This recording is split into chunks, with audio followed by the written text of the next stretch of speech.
coming out today on this lovely day. I woke up with my nose like gripping, so I've got a marsupial thing happening here. But we decided to call the show Modern Muse, because it's her body of work and my body of work were sort of like where our attention was, where our heads were, what we were thinking about, and what gives you pause.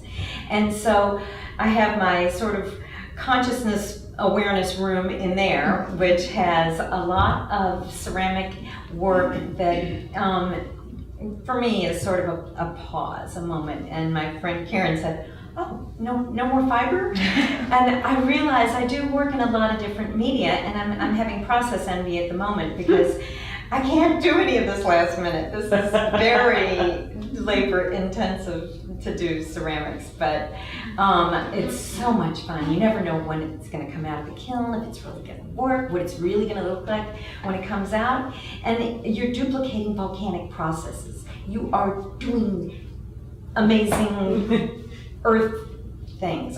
It's earth at work, and it's fire and glass and clay. So that whole room has different things. There's some figurative pieces. There, the ponder puddles is what I call the little. My husband Mark came up with that name for, and I really like those. And there's one that really helped me with this show, because as you move into the solitude of making art, I start that whole. My friends aren't calling me. I'm sure they're out having fun. And so I have this consciousness ball where one side is dark and one side is light. And then so your thoughts are kind of floating in and out of both. But when I started getting my darker thoughts, I could just look at it and go, I don't have to stay there. I can have the light thoughts. So it was like a little tool to kind of help me. I don't know, it really helped. But anyway, this that body of work also uses a technique that I found very inspiring working with Laura Ross. She's got a studio and teaches ceramics out on Rose Island Road, and it's called kohiki. This is an example of kohiki glaze, which is an iron-rich clay body that you then put white slip over, and then you can swirl it around with a hake brushes. They have a little Japanese hake brush, or twigs. You can make your own brushes. And swirl it around, then it gets sort of leather hard, and then you can fling it, stretch it, shape it, and it starts cracking, and it looks alive. I love that texture. So there are several pieces in that room that are exploring that. There's a wonderful functional potter from Japan, Akira Satake, who lives and works in he actually is now in Tennessee, but he did a workshop, and one of Laura's students had brought this technique back from the workshop, and so we've been exploring down there, and it's really, really fun to do.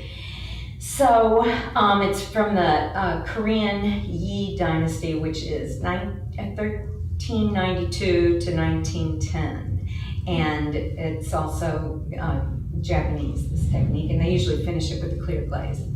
So that's that part of the body of work. And then this is my figurative work. I did an interesting technique I learned I went on a workshop, and I don't think there's anything more fun for an artist to do a week-long workshop with learning new techniques and being with somebody at the top of their game. I studied with Christina Cordova, who's one of the world's best figurative ceramic artists.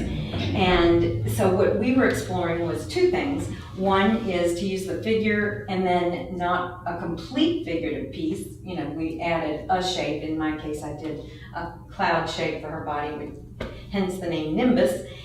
And then it's terracotta. We put the white slip all over it. And then all of the graphic patterns on there we drew our own patterns. Then we made a silk screen. Then we silk screened 2 or 3 different colors of glaze onto paper. Then you wet the paper, put it on the slip, white slip, and fire it. And paper goes away. And so you end up with this very interesting technique that you have some control over, but it's a 2D on a 3D thing. So it's kind of fun to play with, and this is just the first piece I have exploring that medium. The egg in the back with the moth on it is sgraffito technique over a terracotta egg. And I love the egg shape. I was taking glass down at Glassworks with Shea Rhodes, and I remember being in the class and all the guys were making guns. And then, this one girl had this embryonic thing, and I go, oh, this is so typical. And then I go, what am I making? I'm going, eggs! I'm making eggs! What it is. But I love the egg. I love the possibility it represents. I love the symbology of it. The primordial soup, anyone, is the middle piece over there. And then, of course, I love figurative ceramics, so that my little evolution is my nod to where we came from the oceans. And, I just love faces. I love everybody's face. I just love how it comes together. I love how unique faces are. I love them big because I love touching the human face.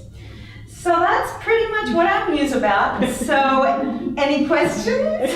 Are you looking at particular people? No. Okay. I always just come up. In fact, this one is named Melanie because I called Melanie up. Melanie Miller. She and her husband Casey have the glass place, Highland Glass, right at the end of the street. They might be open today. I'm not sure. Anyway, I called her and said, Mel, I think I just sculpted you, except I'm making you into a black man. But and it really looks like her. It's funny. It's funny. But no, a lot of times my figures do come out looking like someone I know, but I never set out to do it deliberately. They just kind of emerge. I'm impressed. Oh, I'm sorry. That's okay. I raised my hand. I'm impressed with the hands. Oh, Really get them down and they did break or fall. I know it. I know every time Claudia's over going, and you're just kind of smashing it and smudging.